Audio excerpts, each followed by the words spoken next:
하나님과 함께하는 마음, 평안, 샬롬입니다. 하나님께서 아담과 하와를 만드시고 에덴 동산에서 살게 해주셨습니다. 에덴 동산은 행복 동산이며 평안의 동산이었습니다. 그러나 이런 평안이 깨지고 맙니다. 인간의 마음속에 평안이 아니라 불안, 근심, 걱정, 초조로 변해서 하나님의 낯을 피해 아담과 하와가 숨었다고 했습니다. 여러분, 가장 아름다운 마음이 깨져서 불안, 초조로 임했던 그들에게 여러분, 너희에게 평안이 있을지어다 숨을 내쉬면서 말씀한 우리 주님이 죽으시고 부활하신 후에 제자들에게 나타나서 누가복음 24장 36절에 보면 너희에게 평강이 있을지어다 말씀했습니다. 마음을 지키지 못했기 때문에 그들은 평강을 잃어버렸습니다.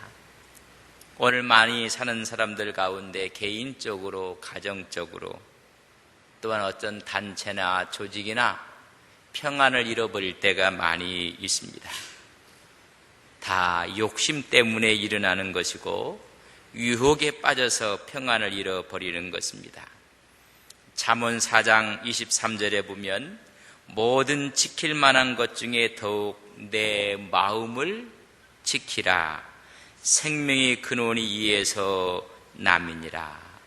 마음을 지키지 못했습니다. 그 마음을 사단에게 빼앗기고 세속에 빼앗기고 다 마음이 빼앗겨서 그렇습니다. 예레미야 17장 9절에 보면 만물보다 거짓되고 심히 부패한 것인 마음이라 누가 능히 이를 알리오라고 한탄을 하고 있습니다. 가장 아름다웠던 마음이 부패하고 말았다는 것입니다. 오늘 살고 있는 사람들 마음속에 점점 그 마음은 황폐해져 가고 있습니다. 하나님이신 절제의 능력도 상실하고 불안과 또한 두려움으로 쌓여 있습니다. 사람의 마음들이 다 깨어져 나가고 있다는 것입니다. 하나님이 주신 마음은 그런 마음이 아니었는데 어두운 영이 그 마음속에 들어갔습니다. 하나님이 주신 마음속에 주님의 말씀이 빛이 들어갈 때 힘과 능력과 평안을 얻을 수가 있는데 하나님이 주신 마음속에 어둠의 영이 들어가서 어떤 사람은 그 마음속에 돈, 세상에 물욕이 가득 차 있었습니다. 형제, 부모도 없어지는 시대를 살고 있는 것입니다. 어떤 사람 그 마음속에 권력욕이, 명예욕이, 세속적인 것들이 꽉 차 있습니다. 어떤 사람 그 마음에 인기로 또한 잘못된 체면 문화로 가득 차 있는 것입니다. 하나님의 주신 마음은 여러분 하나님이 거하실 영혼의 집입니다. 그래서 우리는 하나님의 성전이라고 이야기를 합니다. 이 하나님이 주신 마음속에 누군가가 들어와 살도록 되어 있습니다. 여러분 빈집은 없어요. 거기에 말씀이 들어와 있든지 아니면 물욕이 들어와 있든지 세상 것들이 들어와 있든지 누군가가 들어와서 주인 역할을 하고 있는 것입니다. 내 안에 주님이 주인이 돼서 주의 말씀이 임한다면 인생은 평안해집니다. 인생 여정은 행복해집니다. 오늘 이 시간 여러분 마음속에 말씀 되신 우리 주님이 주인이 되시기를 주님의 이름으로 간절히 바랍니다. 우리는 사도행전을 보면서 16장 16절에 보면 첫째, 귀신이 그 마음속에 주인된 사람을 우리는 보았습니다. 필리포 성에 갔더니 귀신 들린 여종이 있었습니다. 그 여종의 마음속을 주관했던 주인은 귀신이었습니다. 그 귀신을 힘입어 점을 치었습니다. 그래서 주인으로 하여금 많은 돈을 벌게 해 주었습니다. 그 마음속에 귀신이 주인이 돼서 오히려 인간적인 삶의 모습은 잃어버리고 점을 치는 모습으로 전락되고 말았습니다. 어둠의 역사입니다. 그러나 하나님은 빛이고 하나님이 역사하면 우리 마음속에 악한 영들이 물러갑니다. 빛은 어둠을 몰아내는 것입니다. 바울은 이 여인에게 말했습니다. 내가 예수 그리스도의 이름으로 명하노니 더러운 귀신아 나 가라고 말씀했습니다. 말씀 앞에 더러운 귀신이 떠나는 모습을 우리는 사도행전 16장에 말씀을 전할 때 여러분에게 설교를 해드렸습니다. 두 번째는 주인이 물진이 된 사람이 있습니다.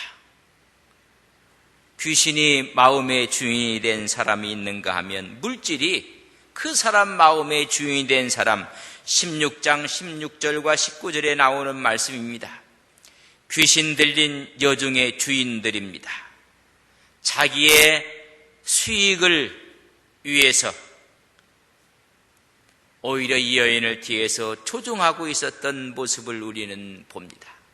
오직 물질, 돈이었습니다.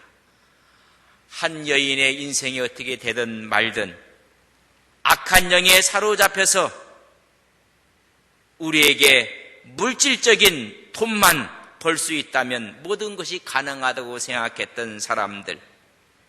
그러나 바울이 이 여인 속에서 귀신을 몰아내므로 여러분 점을 치지를 못하게 되었습니다. 수익이 끊어진 것을 보고 그들이 분노하고 고발하는 것을 봅니다. 이와 마찬가지로 많은 사람들이 물질에 얽매여 살고 있습니다. 여러분, 하나님의 말씀이냐, 물질의 넉넉한 터전이냐, 여러분 전부 다 물질적으로 그 물질이 주인이 되어 있습니다. 아브라함의 조카 롯은 하나님의 말씀이 아니었습니다. 소돔과 고모라가 죄악이 많았음에도 불구하고 거기가 좋아 보여서 그곳으로 갔던 사람입니다. 여리고성을 무너뜨렸던 이스라엘 백성들, 아간은 물질이 그 마음속에 물욕이 들어와서 여러분 취해서는 안 될 것을 취하고 말았습니다. 엘리사 시대에는 나아만 장군이 열왕기하 5장을 읽어보면 자기의 문둥병을 깨끗함을 받기 위해서 엘리사를 찾아왔습니다. 그때 엘리사가 말하기를 너는 가서 요단강에 7번 몸을 씻으라고 말만 했습니다. 나아만은 화가 났습니다. 엘리사가 나와서 자기를 영접할 줄 알았는데 나오지도 아니하고 말만 했습니다. 그렇지만 그를 데리고 왔던 많은 사람들이 그렇게 하면 깨끗해진다 하시는데 그렇게 했으면 좋겠다고 권유를 해서 나아만이 요단강에서 7번 몸을 씻습니다. 그리고 깨끗해졌습니다. 자기 이런 깨끗함을 받고 나서 엘리사에게 살해를 하고 싶었습니다. 그러나 노였습니다. 갖고 왔던 살해품들을 싣고 고향으로 돌아갈 때 사한 게하시가 스승 몰래 나아만을 뒤쫓아가서 급하게 이야기를 합니다. 우리 선생님께서 보냈다. 두 제자가 왔는데 그들에게 필요한 것들이 있어서 저를 보내서 달라고 요청을 했다는 것입니다. 은 1달란트와 옷 2벌을 달라고 요구를 합니다. 그래서 게하시가 요구함에 따라서 나아만이 그것을 배로 주었습니다. 여러분, 그 마음의 주인은 물질이었습니다. 나아만 장군이 나병에 나왔는데 그 나병이 이 게하시에게 갔습니다. 그 게하시는 나병에 걸리고 말았습니다. 초대교회가 부흥을 하고 초대교회가 하나님의 역사가 일어났습니다. 아나니아와 삽비라 사도행전 5장에 있는 말씀입니다. 성서는 말하기를 내 마음에 사단이 가득하다 그랬습니다. 마음속에 하나님의 영으로 가득 차야 될 사람이 사단이 가득하고 성령을 속이고 땅값을 감추었다. 여러분, 물욕이라는 것은 멀리 있는 것이 아니었습니다. 영생을 버린 부자 청년의 이야기도 우리는 복음서에서 볼 수가 있습니다. 많은 사람들이 그 마음이 귀신에 들려 있던 아니면 물질이 주인이 된 세상을 살고 있습니다. 물질이 주인이었던 삭개오는 주님을 만남으로 주인이 바뀝니다. 그 마음속에 말씀이 들어오고 영생의 말씀이 들어왔을 때 주인이 바뀌어져서 우리 주님은 삭개오에게 너도 아브라함의 자손이라는 영생의 축복을 얻게 됩니다. 마지막으로 세 번째는 하나님이 마음의 주인이 된 사람이 있습니다. 하나님이 주신 마음속에 말씀이 주인이 된 사람. 오늘 이 시간 여러분 마음속에 말씀이 주인이 되신 믿음의 거룩한 종들이 되시기를 주님의 이름으로 간절히 바랍니다. 우리 한 말씀을 한번 같이 읽겠습니다. 사도행전 18장 5절입니다. 사도행전 18장 5절 저랑 같이 봅니다. 실라와 디모데가 마게도냐로부터 내려오매 바울이 하나님의 말씀에 붙잡혀 유대인들에게 예수는 그리스도라 밝히 증언하니 하나님의 말씀에 붙잡혔다 했습니다. 한 여인은 귀신에 붙잡혔고 주인들은 돈이 그들의 마음을 붙잡았고 오늘 바울을 말하기를 하나님의 말씀에 붙잡혔다고 말씀해주고 있습니다. 말씀은 진리요, 말씀은 삶의 원칙이요, 하나님의 스피릿, 하나님의 정신입니다. 오늘 본문 말씀에 보면 말씀에 사로잡힌 이 바울이 베레아에서 복음을 전하고 있습니다. 베레아는 데살로니가로부터 80km 떨어진 곳이었습니다. 그곳에 바울은 도피하다시피 베레아로 왔습니다. 오늘 본문 10절에 보면 밤에 그렇게 기록해 놓고 있습니다. 밤중에 데살로니가부터 피신해서 왔습니다. 데살로니가에서 복음을 증거하다가 생명의 위험을 느꼈고 매를 맞고 수많은 박해를 받았습니다. 그때 도피하다시피 밤에 내려온 것이 베레아입니다. 오늘 17절 1절에 보면 필립보에서도 그런 아픔을 경험했습니다. 여러분 17장 1절을 그들이 아비볼리아와 아볼리아를 다녀가 데살로니가에 왔습니다.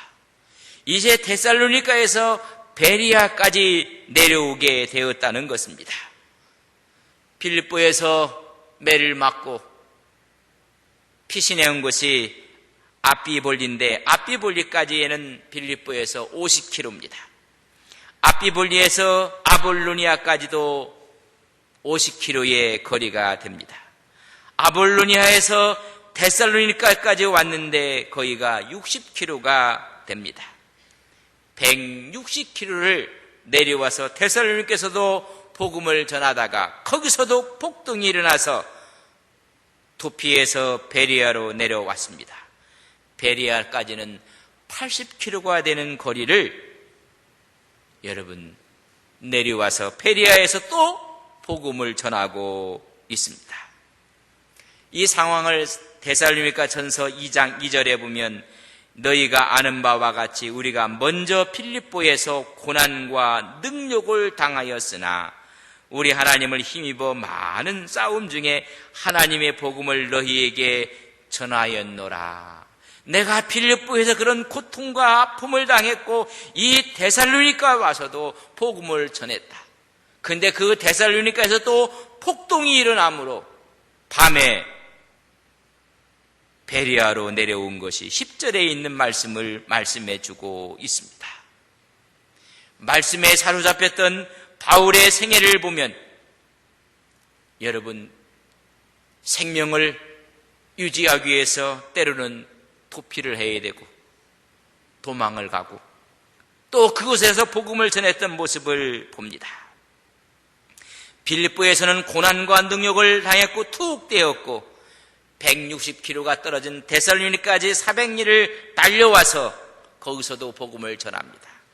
데살로니카는 상업의 무역의 중심지고 마게도냐의 수도였습니다. 정치 교통의 중심지였습니다. 또 자유도시로서 자체의 법과 자체의 정보를 가질 만큼 큰 도시 데살로니카였습니다. 오늘 데살로니카에서 읽지는 아니했지만은 2절에 보면 그가 회당에 들어가서 17장 2절에 보면 성경을 강론했다고 했습니다. 여러분, 복음을 전한 것입니다.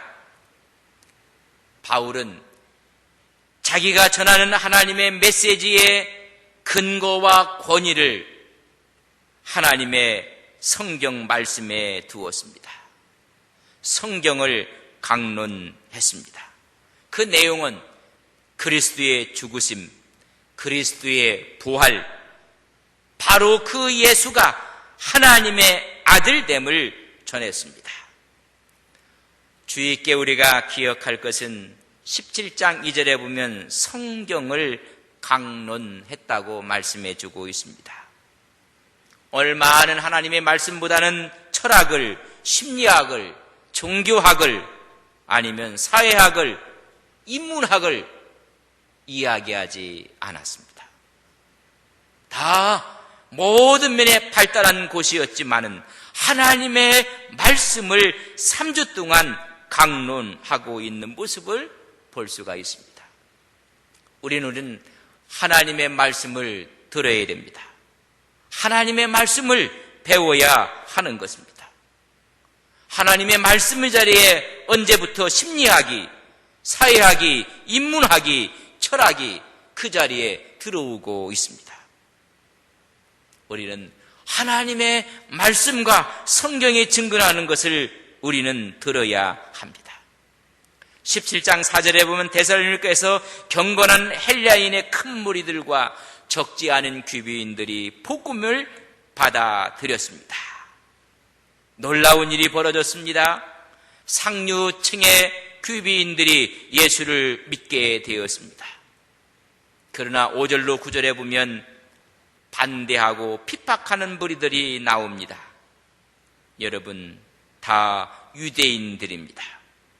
종교를 가진 사람들입니다. 종교인들이 핍박을 하고 오히려 반대를 했습니다. 사실 교회를 핍박하는 사람들도 가만히 보면 한때 신앙을 가졌던 사람들이 많습니다. 교회를 오히려 어지럽게 하고 힘들게 하는 사람들은 종교를 가졌고 신앙을 가졌다는 사람들입니다. 오늘 이들은 규비인들은 헬라인들은 그 말씀을 들어 영접을 했습니다. 그러나 종교인들, 유대인들은 오히려 시기하고 오히려 질투를 합니다. 안식일마다 자기들이 하나님의 말씀 구약을 가르쳤지만은 아무런 반응이 없었는데 바울이라는 사람이 회당에 서서 말씀을 가르치니 저들이 그 말씀 앞에 몰입을 하는 것입니다. 자기들 생각에는 그걸 바울의 성공이라고 생각하고 시기하고 질투하는 것입니다. 온 사람들에게 인정을 받고 그의 말씀이 옳다함을 받으니 종교인들이 화가 난 것입니다. 시기하고 질투를 하는 것입니다. 두 번째는 악한 소문을 퍼뜨리는 것입니다. 데살로니가전서 2장 3절로 10절에 보면 바울 일행을 탐심을 좋아하는 사람이다, 아첨을 하는 사람이다, 간사한 사람이다, 사람들의 마음을 기쁘게 하는 사람들이다, 오히려 자기의 이야기를 거꾸로 다 바울 일행에게 덧붙였습니다. 아첨을 좋아한다. 자기들이 아첨을 좋아했거든. 사람을 기쁘시게 하는 자들이라. 오늘 종교인들이 사람을 기쁘게 했던 장본인들이었습니다. 또한 탐심을 좋아한다. 유대인들이 탐심을 좋아했던 자기들의 모습. 노마에 아첨하고, 근데 오히려 바울 일행이 그 말을 다 했어. 혹시 여러분에게 애매한 소리를 들으면 저 사람이 종교인이구나 그렇게 생각하면 80~90%는 틀리지 않습니다. 여론이 어떻고 상황이 어떻고 지 말이구나 그렇게 생각하면 80~90% 틀리지 않습니다. 여러분 성경을 잘 보십시오. 데살로니가 2장 읽어보면서 저는 마음이 너무나 아프기도 했어요. 자기들의 모습을 전부 다가 바울의 일행에게 다 씌우고 있는 모습을 봅니다. 시기하고 질투하고, 여러분 성경에 보면 거기에 거리에 폭력배들을 동원합니다. 저자에 노는 사람들을 동원해서 때를 지어 소동을 일으켜서 데살로니가에서 묵고 있었던 야손의 집을 침입하고 야손을 협박하고 다시는 바울 일행을 받아두지 않겠다는 약속을 하고 풀려나기도 합니다. 이런 일이 벌어지니 더 이상 데살로니가에 있을 수가 없었습니다. 그래서 오늘 10절 밤에 또 데살로니가에서 밤에 피신을 해서 나온 곳이 베리아 지방입니다. 데살로니가에서 80km가 떨어진 베리아로 피신을 또 했습니다. 베리아는 올림푸스 산맥의 언덕에 자리 잡고 있는 조용한 전원 도시였습니다. 바울이 안전한 곳으로 데살로니가 사람들이 글을 보냈습니다. 거기에 갔더니 또 회당이 있습니다. 바울은 못 말리는 사람입니다. 회당에 들어가서 또 하나님의 말씀을 전하고 있습니다. 빌립보에서 데살로니가에서 복음을 전하다가 그렇게 어려움을 당했건만 베리아에 와서 또 복음을 전하고 있는 모습을 봅니다. 십자가를 전하고 부활을 전하고 바로 그분이 하나님의 아들됨을 전하고 있습니다.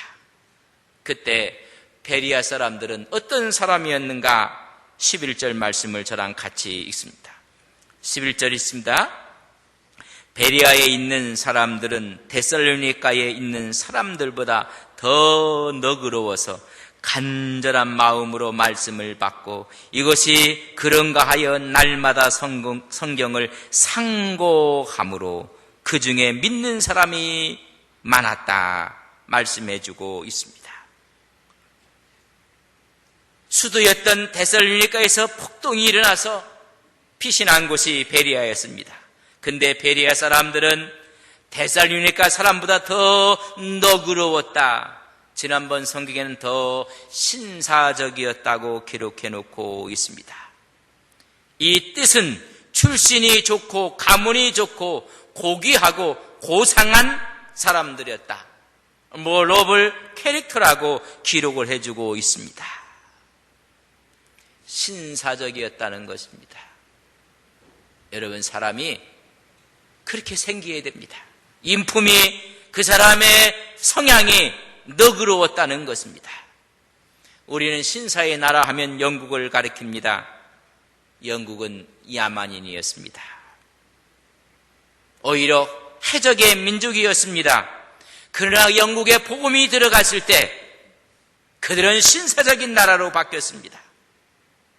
정말로 고상한 민족으로 바뀌었습니다. 복음이 들어가면 개인이나 나라나 민족이나 역사가 바뀌는 것입니다. 데살로니가는 거친 사람들이었습니다. 정치적인 성향이 강했습니다. 그러나 베리아에 왔더니 순수한 인격적인 성품을 갖고 있는 사람들이었다고 했습니다. 두 번째는 그렇기 때문에 그들은 간절한 마음으로 말씀을 받았다 했습니다. 간절하다는 얘기는 열정을 다하고 열심을 다하고 힘을 다해서 하나님 말씀을 수용한 것입니다. 영적인 수용성이 강했다는 것입니다. 마음이 오픈되고 열려 있었다는 것입니다. 간절한 마음으로 말씀을 받았던 수용성은 한 4가지로 표현을 해줄 수가 있습니다. 첫째, 차분하고 균형 잡힌 성품이었다는 것입니다. 사람의 성향을 보면 너무나 부정적인 사람이 있습니다. 비판적인 사람이 있습니다. 냉소적인 사람이 있습니다. 아주 못된 사람이 있습니다. 그거는 반대를 얘기합니다. 차분하고 균형이 잡힌 성품이 수용적인, 영적인 수용성이 강한 사람입니다. 두 번째는 타인에 대한 올바른 태도를 가져야 되는 것입니다. 많은 사람들은 타인에 대해서 자기를 오히려 우월하다고 생각하고 자만하고 오히려 남을 무시하고 잘난 체하고, 영적인 수용성은 그런 것이 아닙니다. 세 번째는 타인에 대한 배려가 깊은 것입니다. 영적으로 늘 마음이 열려있는 사람들은 이기적이지 않습니다. 시기하고 질투하지 않습니다. 영적인 수용성이 강한 사람은 네 번째로 진리에 대해서 마음문이 열려 있습니다. 편견이 없습니다. 많은 사람들은 편견 때문에 자기 자신이 오히려 괴로워하고 있습니다. 부드럽고 온화하고 사려 깊었다는 이야기입니다. 그들은 영적인 수용성을 갖고 세 번째는 날마다 성경을 상고했다고 했습니다. 하나님의 세계는 넓고 깊습니다. 날마다 하나님 말씀을, 하나님의 진리를 우리는 배워야 되고 우리는 묵상해야 됩니다. 어느 분들은 다 안다고 하고 있어요. 그래서 웬만한 예배는 들어오지도 않아요. 저는 세미나를 가면 앞에 앉기를 좋아합니다. 지난주에 우리 인지치유 세미나 할 때 우리 부목사님들과 함께 참여했는데 부목사님들은 다 알아서 뒤에다 앉았고 저는 제일 앞에 앉았습니다. 부목사님들이 다 알아서가 아니라 뒤에서 다 도와주려고, 그래서 다 계셨는데 가서 늘 앞자리에 누가 앉으면 기분이 안 좋아요. 여러분들 다음 주부터는 2-3자리씩 앞으로 좀 오세요. 앞으로 좀. 여러분, 하나님의 말씀은 너무나 오묘합니다. 또 읽고 또 읽으면 또 깊이가 있고 또 읽고 또 읽으면 넓이가 넓어집니다. 베리아 사람들은 날마다 성경을 상고했습니다. 네 번째, 그 결과는 믿는 사람이 많아졌고 헬라인의 기부인 남자들이 많이 믿었습니다. 다 지도자들이었습니다. 훌륭한 사람들이었습니다. 이런 일이 베리아에서 막 일어났더니 이 소문이 80km 북쪽에 있는 데살로니가에도 이 소식이 전해졌습니다. 이 소식을 듣고 어떤 일이 벌어졌는가? 저랑 같이 13절을 읽습니다. 같이 읽습니다. 데살로니가에 있는 유대인들은 바울이 하나님의 말씀을 베레에서도 전한 줄을 알고 거기도 가서 무리를 움직여 소동하게 하거늘. 이런 아름다운 소식이 80km 북쪽에 있는 데살로니가에 들려지니 데살로니가에는 유대인들이, 종교인들이 이 이야기를 듣고 나서 80km를 달려와서 소동을 일으킵니다. 여러분, 악한 사람들의 모습이 얼마나 집요한지 모릅니다. 악할수록 집요합니다. 80km를 제의를 만난 듯이 달려왔습니다. 군정을 선동하고 또 폭력배를 동원하고 베리아를 팔칵 뒤집어 놓았습니다. 악한 걸음은 멈추지 않습니다. 악한 자의 집요함은 말할 수가 없습니다. 사악한 종교 지도자들의 모습입니다. 어찌 보면 종교 정치꾼들의 모습입니다. 이때 베레아가 얼마나 신사적이었고 얼마나 아름다운 사람이었는지 용기를 내서 사역자였던 바울을 포호합니다. 그래서 멀리 아데니로 보냅니다. 아데니로 보내면서 바울 혼자 보내지 않습니다. 베레아에 있는 사람들, 젊은 사람, 똑똑한 사람, 힘 있는 사람을 붙여서 직접 같이 바울을 모시고 아덴까지 내려가고 있는 모습을 우리는 볼 수가 있습니다. 바울은 말씀에 붙잡힌 사람, 하나님 말씀 증거에 미친 사람이었습니다. 빌립보에서 매를 맞고 감옥에 들어가고 데살로니가에서 폭동이 일어나고 베레아에서 복음의 역사가 나타나니 데살로니가 사람들이 와서 또 폭동을 일으키고 그는 아데니로 가고 고린도로 가고 하나님의 말씀 선교에 사로잡힌 사람입니다. 하나님의 주신 마음속에 무엇으로 채워가고 있습니까? 오늘 무엇을 붙잡고 살아가고 있습니까? 여러분 마음은 지금 무엇으로 가득 차 있습니까? 우리가 말씀으로 채우면 베레아 사람들처럼 변화가 일어나는 것입니다. 간절한 마음이 되고 또한 실제적으로 하나님 말씀을 상고하고 연구하고 믿어 변화를 얻게 되는 것입니다. 하나님이 주신 마음속에 귀신이 주인된 사람이 있습니다. 하나님이 주신 마음속에 물질이 주인된 사람이 있습니다. 하나님의 주신 말씀 속에 말씀이 주인된 사람이 있습니다. 오늘 하나님의 말씀이 주인이 되셔서 늘 말씀과 성령과 주님의 은혜의 축복이 여러분 심령 가운데 있기를 주님의 이름으로 간절히 바랍니다. 좋으신 아버지 하나님, 우리 마음은 누가 주인입니까? 한 여인은 귀신이 주인이었고 부자들의 마음은 물질이 주인이었고 바울은 말씀이 주인이었습니다. 하나님이 주신 마음속에 말씀으로 채워지게 하옵소서, 성령으로 채워지게 하옵소서, 주님으로 채워지게 하옵소서. 그때 우리의 마음 가운데 평안의 역사가, 은혜의 축복이 넘쳐나게 하옵소서. 예수님의 이름으로 기도 올리옵나이다. 아멘.